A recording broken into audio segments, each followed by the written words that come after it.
आता हे बघा, ही शेवळाची ही एक जुडी आहे. तर आता मी यातलं कसं साफ करायचं तुम्हाला दाखवते.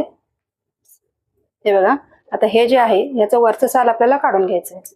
आता हे सगळे शेवळं आपल्याला, हे बघा, हे खालचं देठ पहिलं काढून घेतलं, हे टाकून द्यायचंय. त्याच्यानंतर हे त्याचं वरचं साल काढून घेतलं. जेवढी सालं तुम्हाला इझिली काढता येईल तेवढी काढा, नाही काढता आली तर कशी काढायची मी तुम्हाला दाखवते.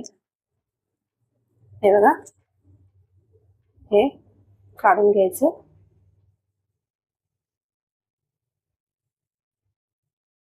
हे बघा, आता मी काय करणार आहे, आता हा पिवळा भाग जो दिसतोय हा आपल्याला त्यातला काढून टाकायचा. सगळ्यात आधी देठ काढताना सुद्धा त्याच्यामध्ये ते पिवळा कलरचा भाग येऊ द्यायचा नाहीये.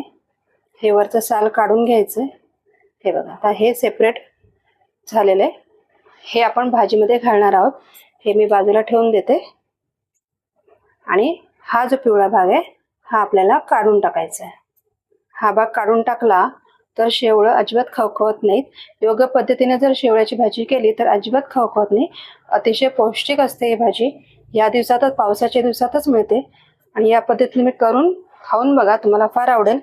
तर आता हा आपण भाग काढून टाकून द्यायचा. या पद्धतीने आता सगळी शेवळं आपण सोडून घ्यायचे. हे बघा, मी तुम्हाला अजून एक शेवळं कसं साफ करायचं दाखवते. ह्याचं देठ काढून घ्यायचं. हे बघा, हे देठ काढून आपल्याला भाजीमध्ये घ्यायचंय. त्याच्यानंतर जेवढी साल आपल्याला काढता येईल तेवढी काढून घ्यायची. हे बघा, साल काढून घेतली, ही आपल्याला भाजीमध्ये घ्यायची. त्याच्यानंतर हे बघा, आता तुम्हाला दिसेल, आता ह्या कलरची सुद्धा असतात.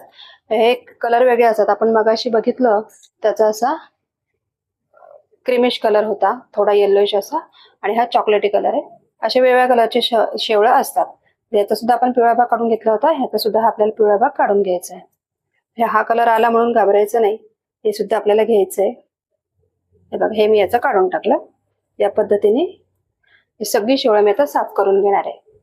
हे बघा, आता ही सगळी शेवळं साफ करून झालेली आहेत. हे बघा, या पद्धतीने आपण बघितलं, इथला पिवळा भाग काढून टाकला. आता ही त्याचे वरची साल आहे आणि हा आतला दांडा आहे. आता ही शेवळं 2 पाण्याने स्वच्छ धुवून घ्यायची आणि त्याच्यानंतर बारीक चिरून घ्यायचे.